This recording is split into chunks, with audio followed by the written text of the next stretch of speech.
सुंदरपुर नाम के गांव में राहुल नाम का लड़का रहता था।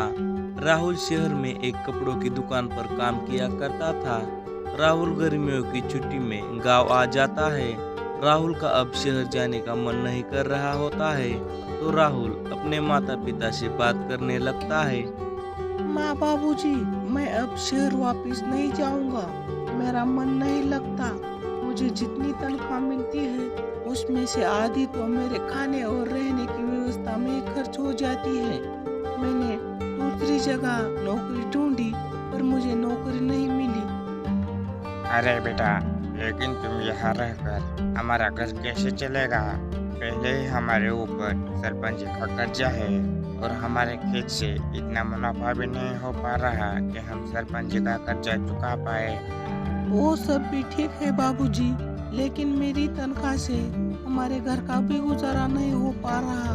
मैं सोच रहा हूँ गांव में ही कोई नौकरी करूँ जिससे हम अपना घर भी संभाल पाए और सरपंच का कर्जा भी उतार पाए। राहुल एक पढ़ा लिखा लड़का था और उसने शहर में ही नौकरी की थी। राहुल को कोई खेती की ज्यादा जानकारी भी नहीं थी और उसे दूसरा कोई काम भी नहीं आता था। राहुल पूरे गांव में घूमकर थक चुका था। राहुल को एक आइसक्रीम की दुकान दिखाई देती है, तो राहुल उस दुकान के पास जाता है और राहुल उस दुकान से ठंडा खाने के लिए मांगता है, तो दुकानदार उसे आइसक्रीम और लस्सी के अलावा कुछ नहीं कहता है। तो राहुल उस दुकानदार से पूछने लगता है, अरे भाई साहब, इतनी गर्मी में भी आप बस दो ही चीजें बेच रहे हो? तो दुकानदार कहता है, अरे भाई साहब, गांव में लोग बस यही दो चीजें खाना पसंद करते हैं और क्या चीजें हम बेचे? तो राहुल घर आ जाता है। राहुल अपने माँ बाबूजी से बात करने लगता है। बाबूजी, अगर मैं अपने गांव में कुल्फी की दुकान लगा लूं तो अच्छी दुकान चल जाएगी और गर्मी खत्म होगी तब मैं नाश्ते की दुकान लगा लूंगा।